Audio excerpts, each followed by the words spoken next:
Maagang-maaga pa lang ay gising na si Ramon. Hindi dahil may mahalagang lakad, kundi dahil sanay na ang katawan niya sa maagang oras. 4:00 pa lang ng umaga. Nakahawak na siya sa walis at sako. Sa isang maliit na barangay sa Maynila. Kilala si Ramon bilang basurero. Hindi siya empleyado ng gobyerno. Hindi rin siya kontratista. Isa lang siyang lalaking namumulot ng basura.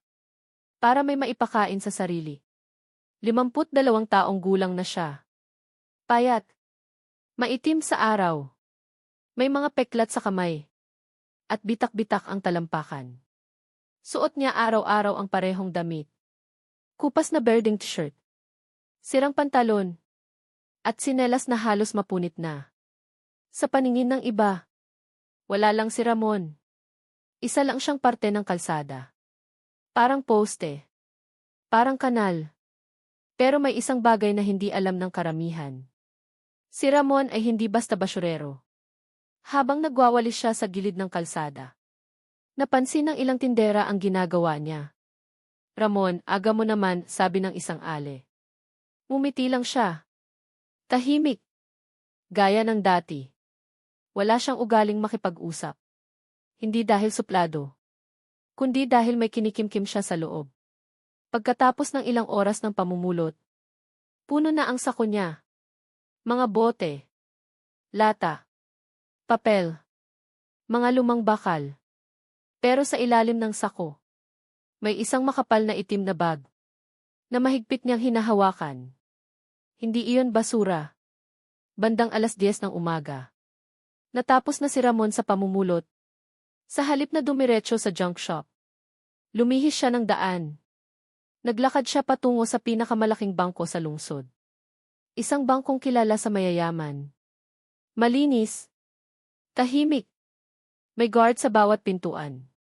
Habang papalapit siya, narinig niya ang mga busina ng sasakyan. Mga taong nakakoat at nakanekti. Ang papasok at palabas.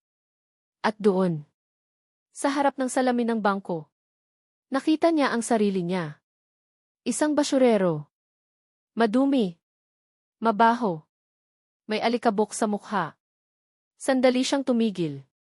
Huminga ng malalim. Atin din to, bulong niya sa sarili. Pagkatapos, tuloy-tuloy siyang pumasok. Pagbukas pa lang ng pinto, tumigil ang usapan sa loob ng bangko. May isang teller na napatingin. Isang kliyente ang napasimangot. Ang guard sa pintuan ay agad tumayo. Hoy, sigaw ng guard.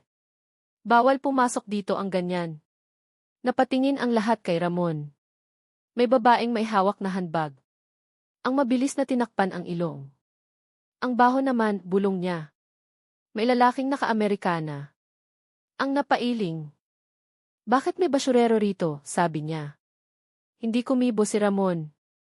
Dahan-dahan lang siyang naglakad papasok. Sir, sigaw ulit ng guard. Lumabas ka. Hindi ka pwedeng pumasok dito. Tumigil si Ramon sa gitna ng lobby. Tahimik. Lahat ay nakatingin sa kanya. May kailangan lang po akong gawin. Mahinahon niyang sabi. Tumawa ang isang empleyado. Ano? Manghihingi ka ng barya? Nagkatawanan ang ilan.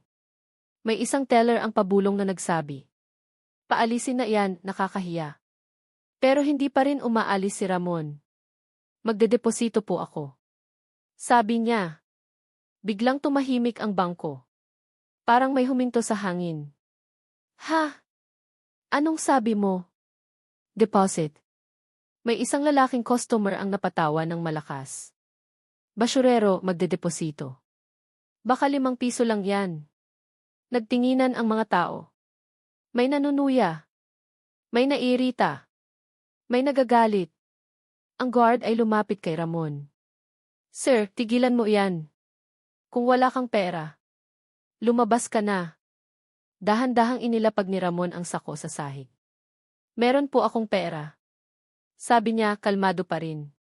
Nag-roll ng mata ang guard. Sige nga, sabi niya. Ipakita mo. Tahimik na yumuko si Ramon. Kinuha niya ang itim na bag sa ilalim ng sako. Binuksan niya ito. At doon, may mga nakabalot na pera. Hindi barya. Hindi 5 piso.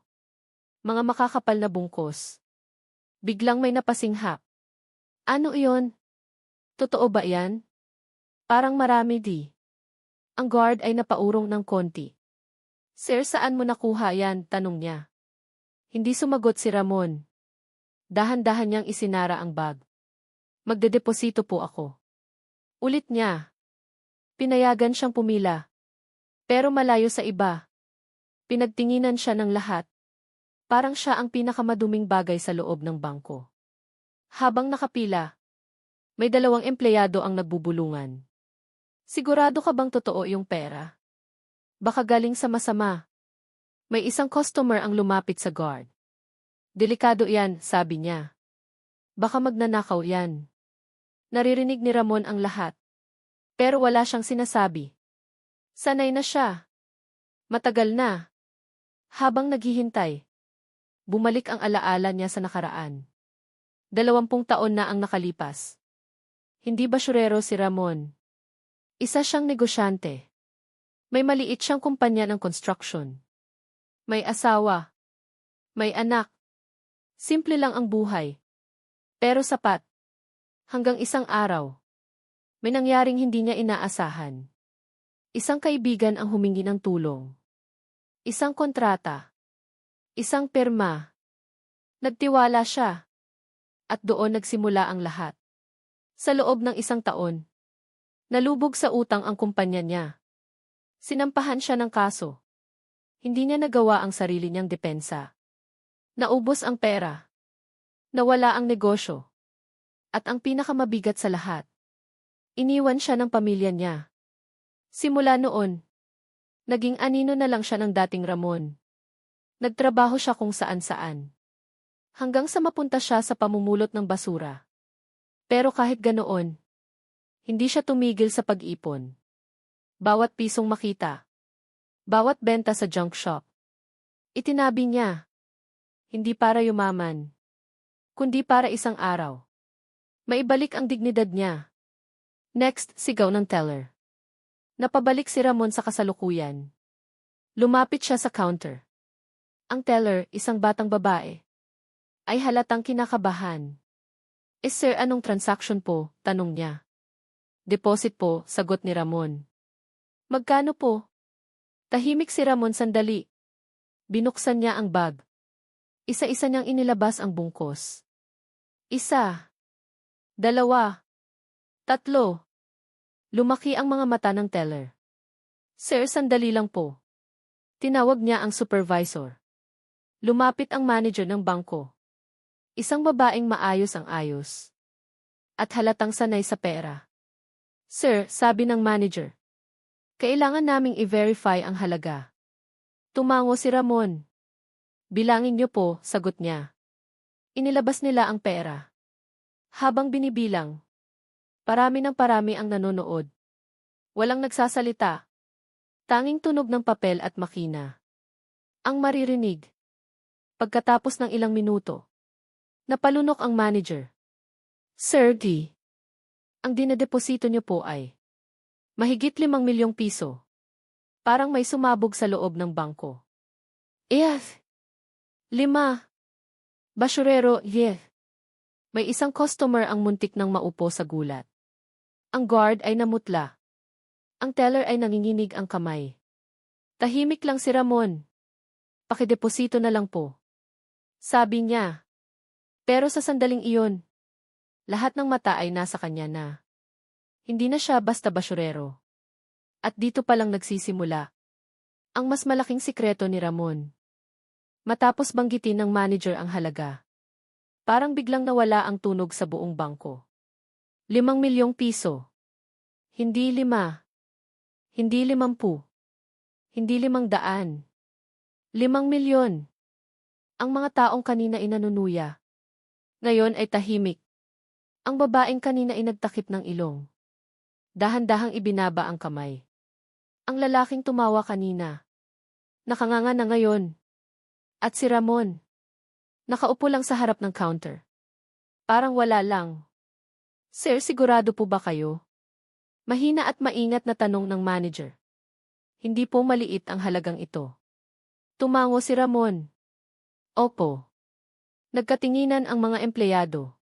Sir, dagdag ng manager. Kailangan po naming itanong kung saan galing ang pera. Standard procedure po ito. Walang galit sa mukha ni Ramon. Walang inis. Sa ipon ko po, sagot niya. May bahagyang ungol na maririnig mula sa isang customer. Ipon. Sa pamumulot ng basura. Narinig iyon ni Ramon. Pero hindi siya lumingon. Sanay na siya sa ganoong tanong. Pinaupo muna siya sa isang gilid ng bangko. May 2 guard na nakatayo sa malayo. Hindi para protektahan siya, kundi para bantayan. May ilang kliyente ang palihim na kumukuha ng litrato. May nagbubulungan. May nagkukwento. Siguro may illegal yan. Baka may ninakaw. Hindi normal yan. Naririnig lahat ni Ramon. At sa bawat bulong, parang bumabalik sa kanya ang mga alaala ng mga taong unang humusga sa kanya noon. 20 taon ang nakalipas. Hindi siya minamaliit. Tinatawag siyang Sir Ramon. May opisina siya. May sariling mesa. May pangalan sa pinto. Pero isang pagkakamali lang. Isang maling tiwala. Nawala ang lahat. At noong bumagsak siya, wala ring naiwan. Maging ang mga kaibigang sinandalan niya. Naglaho. Ang pinakamalalim na sugat. Hindi ang pagkawala ng pera, kundi ang pagtingin ng tao sa kanya. Mula sa teaser, naging basurero. Sir Ramon? Tawag ng manager. Nagulat ang ilan. Alam niyo po ang pangalan niya? Bulong ng teller. May record po siya dito, sagot ng manager. Tumayo si Ramon at lumapit. May dating account po kayo dito, sabi ng manager. Matagal na po itong inactive. Tumango si Ramon. Opo. Ang account na iyon. Ang huling alaala ng dati niyang buhay. Isang account na halos wala ng laman noon. Gusto niyo po bang i-activate ulit? Tanong ng manager. Opo, sagot niya agad. Nag-type ang teller. Habang inaayos ang papeles, may isang lalaking customer ang lumapit. Pasensya na ha, sabi niya kay Ramon. May pilit na ngiti. Kanina kasi nagulat lang ako. Hindi siya pinansin ni Ramon.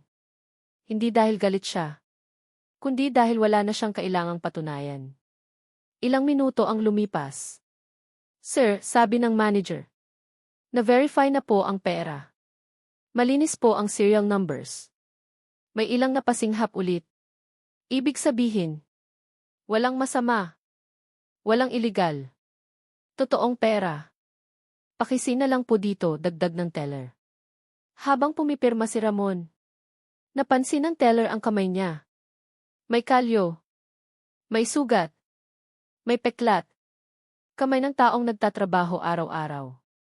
Hindi kamay ng kriminal. Hindi kamay ng magnanakaw. Pagkatapos ng proseso, iniabot sa kanya ang resibo. Sir Ramon, sabi ng manager. Opisyal na po kayong may 5 milyong piso sa account. Tumango lang siya. Maraming salamat po.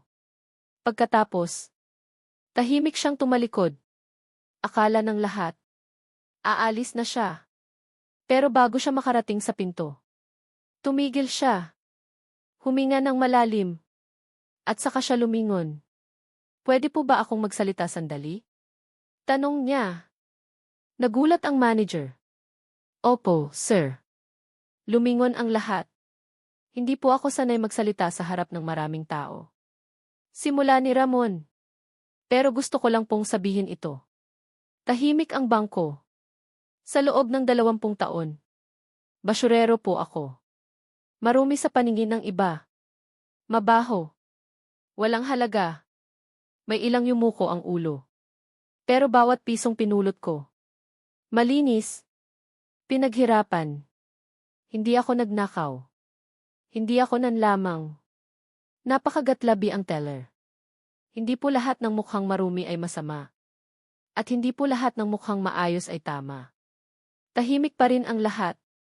Yan lang po. Salamat. At naglakad siya palabas. Paglabas ni Ramon ng bangko, parang mas mabigat ang hangin. Hindi dahil sa pagod, kundi dahil sa naalalang sakit. Pero sa kabila nito, may kakaibang gaan sa dibdib niya. Parang may nabawas. Sa labas, may isang matandang lalaki ang nakaupo sa bangketa. Kuya, tawag nito. Basurero ka rin ba? Ngumiti si Ramon. Opo. Tingnan mo yan, turo ng matanda sa bangko. Akala nila sila lang ang may karapatan dyan. Napangiti si Ramon. Nga po. Naglakad na siya palayo. Sa isang maliit na inuupahang kwarto. Doon umuwi si Ramon. Walang AC. Walang aircon. Isang kama lang at mesa. Umupo siya sa kama. At inilabas ang lumang envelope mula sa bag. Sa loob nito, may mga papeles, mga dokumento ng lupa, mga kontrata, at isang pangalan. Isang pangalang matagal na niyang hindi binabanggit. Eduardo Salazar. Ang lalaking dahilan ng pagbagsak niya. Ang dating kaibigan. Ang taong kumuha ng lahat sa kanya. Malapit na, bulong ni Ramon. Hindi lang pera ang dahilan ng deposito niya. Ito ang unang hakbang. Kinabukasan, bumalik siya sa bangko. Pero hindi na siya pumasok bilang kliyente. Pumasok siya bilang tagamasid. Sa labas, nakita niya ang malaking karatula. Salazar Holdings. Napangiti siya ng mapait. Iisa lang ang mundo ng mayayaman. At paikot-ikot lang ito. Sa loob ng gusali, may isang lalaking bumaba mula sa elevator. Maayos ang suit. Mataas ang noo. At pamilyar ang mukha. Nanlamig ang katawan ni Ramon. Si Eduardo. Hindi pa rin nagbago. Mayaman pa rin. Makapangyarihan pa rin. Hindi siya nakita ni Eduardo. At ayos lang kay Ramon iyon. Sa ngayon, habang papalayo siya, may tumawag sa cellphone niya. Isang lumang numero. Ramon? Boses ng babae sa kabilang linya. Napatigil siya. Anak mo to. Nanikip ang dibdib ni Ramon. 20 taon. 20 taon niyang hindi narinig ang boses na iyon. Tatay, sabi ng babae. Nakita kita sa balita. Napakunot noo si Ramon. Balita? Opo, sagot nito. I-show sa bangko may video na kumakalat. Nanahimik si Ramon. Gusto kitang makita, sabi ng anak niya. Kung pwede. Pumikit si Ramon. Hindi pa siya handa. Pero alam niyang paparating na. Ang araw na hindi na siya makakapagtago. Sa kabilang dako ng lungsod. Sa isang malaking opisina. May lalaking galit na galit. Hanapin niyo yan, sigaw ni Eduardo. Basurero raw na nagdeposito ng 5 milyon? May inabot na tablet ang assistant. Narito po ang video, sir. Pinanood ni Eduardo. At nang makita niya ang mukha ni Ramon. Nanginig ang kamay niya. Shahi. Bulong niya. Buhay pa pala siya. Isang ngiting hindi maganda. Ang lumitaw sa labi ni Eduardo. Mukhang may babalik. Sabi niya. At hindi ito maganda. Sa simpleng kwarto. Nakaupo si Ramon. Hawak ang resibo. Hawak ang envelope. Hindi niya alam kung ano ang mangyayari bukas. Pero alam niya ito. Hindi na siya ang dating Ramon. At sa susunod na yugto, may mga lihim na lalabas, mga taong haharap, at isang laban na matagal nang hinihintay. Tahimik ang gabi sa maliit na inuupahang kwarto ni Ramon. Tanging tunog ng electric fan ang maririnig. Paulit-ulit, mabagal, parang oras na ayaw umusad. Nakaupo siya sa gilid ng kama. Hawak pa rin ang cellphone. Matagal na niyang ibinaba ang tawag. Pero parang naroon pa rin ang boses ng anak niya. Tatay, gusto kitang makita. 20 taon. 20 taon niyang inisip. Kung may karapatan pa ba siyang marinig ang salitang iyon. Tatay. Isang salitang matagal niyang itinago sa sarili. Pumikit si Ramon. Bumalik sa alaala niya ang huling araw na nakita niya ang anak niya. Maliit pa ito noon. Naka-uniform ng eskwela. Hawak ng asawa niya ang kamay nito. Galit ang mga mata ng asawa niya. Pagod. At puno ng sisi. Hindi na kita kayang ipagtanggol, sabi ng babae noon. Pagod na ako.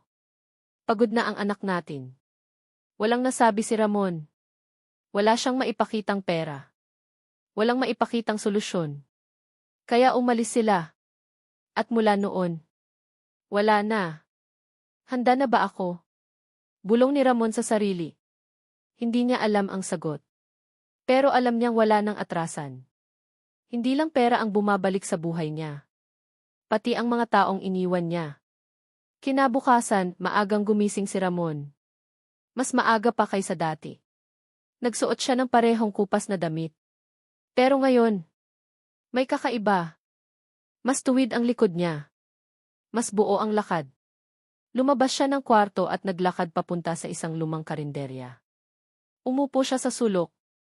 Kuya, usual, tanong ng tindera. Opo, sagot niya. Habang kumakain, may dalawang lalaking nag-uusap sa katabing mesa. Nakita mo yung balita? Yung basurero sa bangko? Grab yon. Tahimik lang si Ramon. Viral na yon, dagdag ng isa. Mayamang basurero raw. Hindi siya ngumiti. Hindi rin siya nahiya. Hindi niya hinangad ang pansin. Pero alam niyang hindi na siya maitatago ng katahimikan. Matapos kumain, tumuwo siya sa isang lumang gusali. Hindi ito bangko. Hindi rin opisina. Isa itong abandonadong warehouse. Dito siya madalas pumunta tuwing gusto niyang mag-isip. Dito niya itinago ang ilang gamit mula sa dating buhay. Binuksan niya ang isang bakal na kabinet. Sa loob nito, may lumang folder. Nakasulat sa takip. Salazar, 2004. Binuksan niya ito. Mga kontrata. Mga pirma. Mga papeles na ginamit laban sa kanya. At sa gitna, isang dokumentong may pirma ni Eduardo Salazar. Ito ang pirma na naglagay sa kanya sa hukay. Samantala, sa isang marangyang opisina sa mataas na gusali, nakaupo si Eduardo Salazar. Tahimik ang buong floor. Walang gustong magsalita. Nakita niyo ba kung gaano kalinis ang pera? Tanong ni Eduardo, malamig ang boses. Opo, sir, sagot ng assistant. Verified po. Napailing si Eduardo. Ibig sabihin hindi siya magnanakaw. Bulong niya. Ibig sabihin nagtiis talaga siya. Hindi niya alam kung matutuwa o matatakot. Hanapin niyo kung nasaan siya ngayon, utos niya. Lahat ng galaw niya gusto kong malaman. Opo, sir. Napangiti si Eduardo. Kung bumalik siya, hindi yon aksidente. Bandang tanghali. Nakaupo si Ramon sa isang pampublikong parke. May mga batang naglalaro. May mga magulang na nagbabantay. Sa isang bench, may babaeng papalapit. Mahaba ang buhok. Simple ang damit. Huminto ito sa harap niya. Ramon, tanong ng babae. Tumayo si Ramon. Lina, sagot niya. Ang dating asawa. Tahimik silang nagkatitigan. Walang galit. Walang yakap. Walang ngiti. 20 taon ang distansya. Ang nasa pagitan nila. Salamat at pumunta ka, sabi ni Lina. Sagot ni Ramon. Salamat din ni. Umupo sila. Bakit ngayon ka lang nagpakita? Tanong ni Lina, diretso. Hindi sumagot agad si Ramon. Kasi ngayon lang ako handa, sagot niya sa wakas. Napabuntong hininga si Lina. Alam mo ba kung ilang taon kitang hinintay? Alam mo ba kung ilang gabi akong umiyak? Kasi wala kang paramdam? Tumango si Ramon. Opo, sagot niya. At wala akong dahilan. Tahimik si Lina sandali. Pero nakita ka ng anak mo sa balita. Sabi niya. At gusto kanyang makita. Napapikit si Ramon. Hindi ko alam kung karapat-dapat pa ako. Mahina niyang sabi. Hindi ko rin alam, sagot ni Lina. Pero hindi ko siya pipigilan. Ilang oras ang lumipas. Dumating ang anak niya. Isang dalaga na. Matangkad. May mata na kahawig niya. Tatay, sabi nito. Isang salita lang. Pero parang tinamaan ng martilyo ang dibdib ni Ramon. Tumango siya. Anak, sagot niya. Walang yakap. Walang iyak. Tahimik lang. Hindi kita hinusgahan, sabi ng anak niya. Gusto ko lang malaman kung sino ka ngayon. Huminga ng malalim si Ramon. Isa pa rin akong basurero, sagot niya. Pero isa na rin akong taong hindi natatakbo. Umiti ang anak niya. Bahagya lang. Okay na yon sa akin. Habang nag-uusap sila, may isang lalaking nanonood mula sa malayo. Nakasuot ng itim. May hawak na cellphone. Isang tauhan ni Eduardo. Kita na po siya, bulong niya sa phone. May kasama pong babae at dalaga. Tahimik sa kabilang linya. Maghintay ka lang, sagot ni Eduardo. Huwag ka munang gagalaw. Kinagabihan. Bumalik si Ramon sa kwarto niya. Pagod ang katawan. Pagod ang isip. Pero may kakaibang init sa dibdib. Hindi na siya nag-iisa. May kumatok sa pinto. Pagbukas niya, may isang sobre sa sahig. Walang pangalan. Binuksan niya ito. Sa loob, may isang papel lang. Isang mensahe. Hindi lahat ng nakaraan ay dapat hukayin. Nanlamig ang kamay ni Ramon. Alam niya ang ibig sabihin nito. Babala. Sa loob ng opisina ni Eduardo. Nakatingin siya sa city lights. Akala ko tapos na tayo, bulong niya. Pero mukhang hindi pa. Kinuha niya ang telepono. Simulan na natin, utos niya. Pero dahan-dahan. Sa kabilang dulo ng lungsod. Nakaupo si Ramon sa kama. Hawak ang sobre. Hawak ang resibo ng bangko. Hindi na siya natatakot. Matagal na niyang kinaharap ang pinakamasama. Ang mawalan ng lahat. At ngayon, may dahilan na siyang ipaglaban ang bukas. Hindi lang para sa sarili niya, kundi para sa anak niya. At para sa katotohanan, na matagal nang tinatabunan ng kasinungalingan. Sa susunod na bahagi, haharap si Ramon sa mundo, na minsang tumapak sa kanya. Mga lihim ang lalabas. Mga kaaway ang gagalaw. At ang basurerong minamaliit noon ay magsisimulang tumayo bilang tao. Maagang-maaga pa rin sa Maynila. Pero ramdam na ni Ramon ang kakaibang tensyon sa hangin. Hindi dahil sa traffic o ingay, kundi dahil sa pag-alala sa mga darating na hakbang. Bawat galaw niya ay maingat. Bawat kilos, tahimik. At bawat tanong sa sarili niya. Handa na ba talaga ako? Habang naglalakad siya sa makipot na daan ng lungsod, napansin niya ang may dalawang lalaking nakatayo sa gilid ng kalsada. Tumingin sa kanya at biglang nawala sa isang eskapo. Hindi ito nakakaalarma sa kanya. Sanay na siya sa ganitong uri ng banta. Sa loob ng 20 taon, natutunan niyang basahin ang galaw ng tao.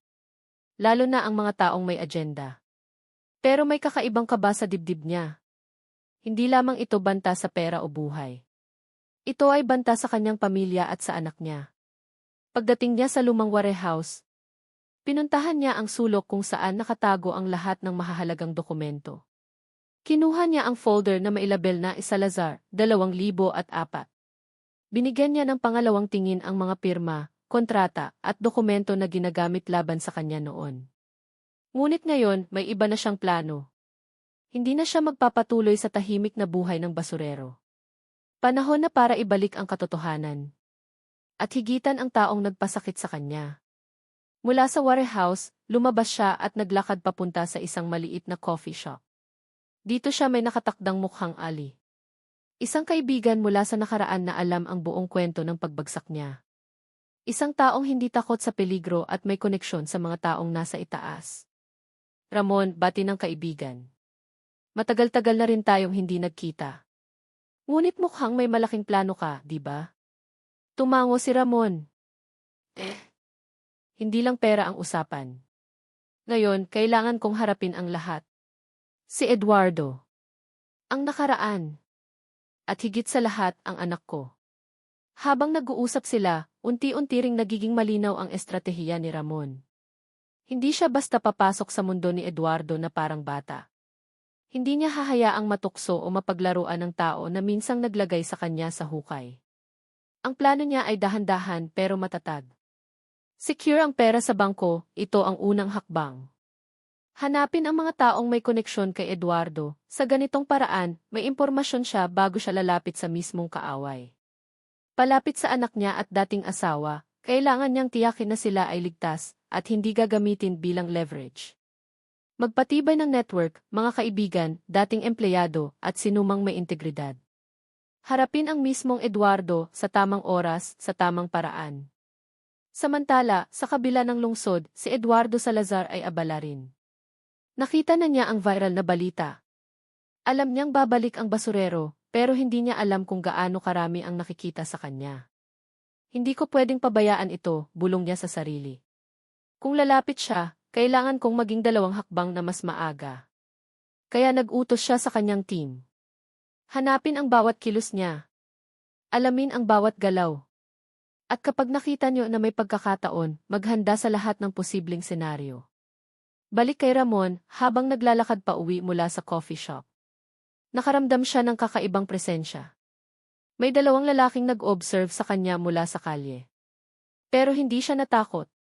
Ngunit alam niya, ito na ang simula ng laro. Lumapit siya sa isang maliit na tindahan sa kanto.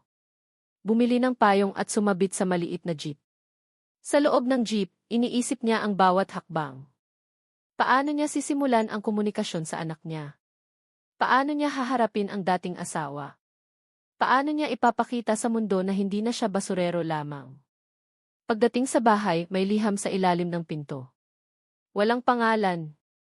Walang pirma. Walang mensahe kundi, bantayan mo ang bawat galaw mo.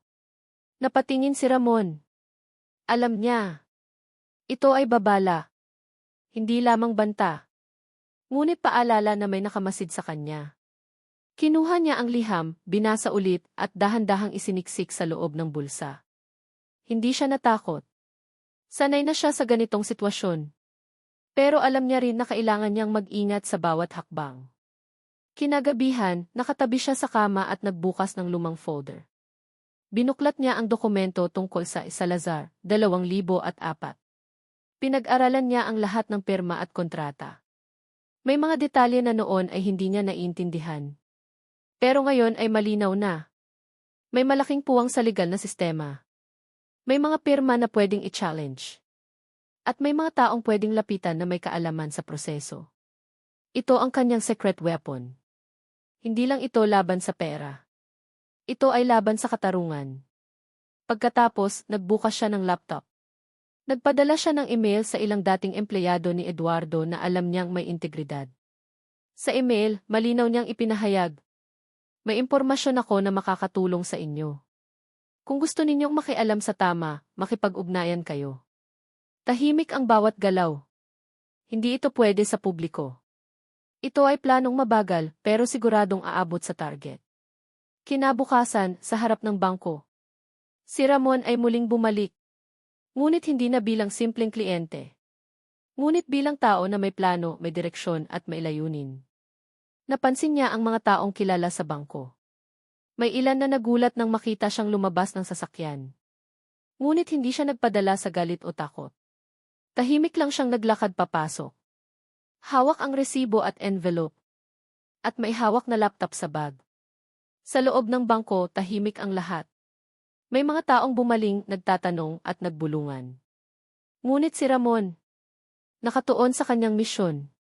Secure ang pera, secure ang impormasyon, at simulan ang laban sa tamang paraan. Habang nakaupo sa corner desk, may isang empleyado ang lumapit.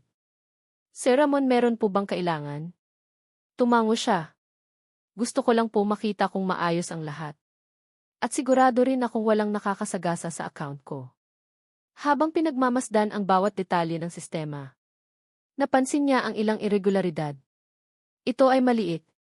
Ngunit sapat para magbigay ng ideya kung paano manipulahin ang sistema laban sa kanya noon. Pagkatapos ng ilang oras, lumabas siya sa bangko at naglakad pa uwi. Ngunit alam niyang hindi siya nag-iisa. May mga mata sa bawat sulok ng lungsod. May mga taong nagbabantay sa kanya. At may mga lihim na plano na paparating. Ngunit sa bawat hakbang, si Ramon ay handa na sa lahat. Hindi siya basurero lang. Hindi siya simpleng lalaki. Si Ramon ay taong may misyon. Taong may nakatakdang pagbabalik sa mundo na minsang umatake sa kanya. At sa huling linya ng araw na iyon, habang nakaupo sa lumang warehouse, napagtanto niya ang isang bagay. Ang nakaraan ay hindi basta mawawala, ngunit maaari ko itong baguhin. At sa susunod na yugto, ang laban sa pagitan niya at ni Eduardo ay magsisimula. Hindi lamang laban sa pera, kundi laban sa dignidad, pamilya at katotohanan. Maagang-maaga pa rin si Ramon nang lumabas ng kanyang kwarto. Ngunit ngayon, hindi tulad ng dati. Hindi siya naglalakad ng pasimple lang. May direksyon siya. May layunin. Habang naglalakad sa makipot na kalsada, ramdam niya ang kakaibang tensyon sa hangin. Parang alam ng lungsod na may darating na malaking pangyayari.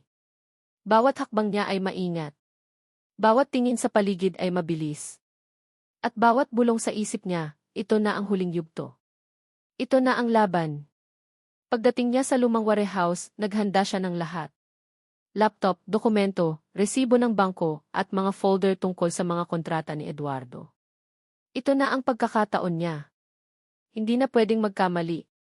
Tahimik siyang nagbukas ng laptop at nagpadala ng lihim na email sa mga taong mapagkakatiwalaan niya, mga dating empleyado ni Eduardo na may integridad. Ang laban ay magsisimula sa loob ng 2 araw, sulat niya. Alamin ang bawat galaw ni Eduardo. At huwag hayaang mapagtagumpayan siya ng kasinungalingan. Ito ay laban para sa pamilya at katarungan. Samantala, sa mataas na gusali, si Eduardo ay nakatingin sa city lights. Babalik siya, bulong niya sa sarili. Hindi ko pwedeng pabayaan. Pinatawag niya ang kanyang mga tauhan. Bawat kilos niya ay babantayan. At kapag nakita niyo na may pagkakataon, huwag kayong gagalaw ng hindi ko utos. Ngunit sa kalooban ni Ramon, alam niyang may bantay sa bawat sulok. At alam niyang kailangan niyang maging maingat sa bawat hakbang. Kinabukasan, naglakad si Ramon papunta sa bangko. Ngunit ngayon, may kakaibang kumpiyansa siya. Hindi siya nag-aalangan. Hindi siya natatakot. Pagdating sa bangko, may nakatakdang meeting kasama ang ilang dating empleyado ni Eduardo. Dito nila pag-uusapan ang lahat ng detalye, ang mga kontrata, ang mga pirma, at kung paano maipapakita sa mundo ang katotohanan. Habang papasok sa silid, naramdaman niya ang bigat ng mga matang nakatingin sa kanya. Ngunit hindi siya nagpadala sa tensyon. Tahimik lang siyang lumakad at nagkaroon ng mata-mata na pagtingin sa mga taong kilala ang sistema ng bangko. Sa loob ng meeting room, naglatag si Ramon ng lahat ng dokumento. Pinakita ang bawat pirma, bawat kontrata, bawat detalye ng dating kaso. Kung titingnan natin ito ng maayos, paliwanag niya. Makikita natin ang puwang sa legal system na ginamit laban sa akin. At makikita rin natin kung paano naipasa sa kasinungalingan ang buong sistema. Tahimik ang lahat. Napatingin ang mga dating empleyado. Napakinig. At unti-unting lumakas ang kanilang loob. Samantala, sa labas ng gusali, may 2 lalaki na nagbabantay. Mga tauhan ni Eduardo. Nakamasid sa bawat kilos ni Ramon. Ngunit hindi niya alam, si Ramon ay may plano rin para sa kanila. Bawat galaw, bawat tingin, bawat salita, planado lahat. Kapag bumangon tayo sa katotohanan, sabi ni Ramon sa mga kasama niya. Hindi tayo papayag na manipulahin ang kasinungalingan. At hindi tayo papayag na saktan ang pamilya natin.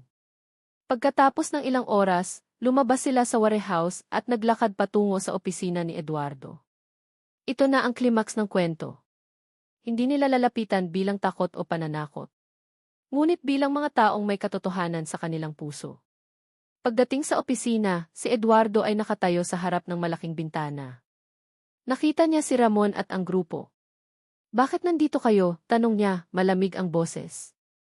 Para ipakita ang katotohanan, sagot ni Ramon diretso at matatag. May ilang tauhan si Eduardo na kumilos. Ngunit si Ramon ay handa na sa lahat ng posibleng panganib. Hindi siya natatakot. At ang kanyang grupo ay may suporta, impormasyon at ebidensya. Nagsimula ang pag-uusap. Ramon, sabi ni Eduardo. Hindi mo na ako matatalo. Alam mo ba kung ano ang nawala sa'yo? Alam ko, sagot ni Ramon. Pero hindi lamang pera ang mahalaga. Ang pamilya ko, ang dignidad ko, at ang katotohanan. Iyon ang mahalaga. Ngunit hindi lang salita ang gamit ni Ramon. May mga dokumento siyang ipinakita, mga pirma na hindi wasto, mga kontrata na may puwang, at mga taong handang magpatunay. Tumigil si Eduardo. Para bang hindi niya inaasahan. Napatingin siya sa kanyang mga tauhan. Napatingin sa grupo ni Ramon. At unti-unti ang kanyang ngiti ay napalitan ng kaba. Hindi ko inaasahan ito, bulong niya. Pero hindi pa tapos ang laban. Ngunit alam ni Ramon, ito na ang tamang pagkakataon. Tahimik siyang lumapit sa mesa at inabot ang envelope sa manager ng bangko. Dito, malinaw na ipapakita na ang pera ni Ramon ay malinis. Pagkatapos ng mahabang usapan, nakitang nagbago ang pakiramdam ng manager at mga empleyado. Lumiko ang sitwasyon sa pabor ni Ramon. Si Eduardo, nakatayo lamang, napilitan na tanggapin ang sitwasyon. Hindi niya magawang ilaban pa. At sa puntong iyon, isang maliit na ngiti ang lumitaw sa labi ni Ramon. Hindi ito kasiyahan sa galit, kundi kasiyahan sa katarungan. Matapos ang laban, lumabas si Ramon kasama ang dating asawa at anak. Tahimik silang naglakad. Ngunit ramdam ang kabigatan na nawala. Salamat, sabi ng anak. Hindi mo lang binago ang iyong sarili. Binago mo rin ang lahat para sa amin. Ngumiti si Ramon. Opo, sagot niya. At ngayon, simula na ang bagong kabanata. Paglipas ng ilang linggo, si Ramon ay hindi na basurero lamang. Nagkaroon siya ng maliit na negosyo, matibay sa integridad, at may malinaw na kinabukasan. Hindi siya nakalimot sa nakaraan. Hindi niya rin kinalimutan ang mga aral na natutunan. Ang bawat hakbang ay mahalaga. Ang bawat tao ay may kwento. At ang dignidad ay hindi nabibili, hindi rin nakukuha sa pera. Si Eduardo Salazar sa kabilang dako. Natutunan na kahit gaano kamayaman o makapangyarihan. May panahon na kailangan mong harapin ang katotohanan at mga taong minamalas mo noon. At sa huli, si Ramon, dating basurero, ay naging simbolo ng pagbangon at pagkakaroon ng bagong simula. Hindi lang sa pera, kundi sa pamilya, dignidad at sariling karangalan.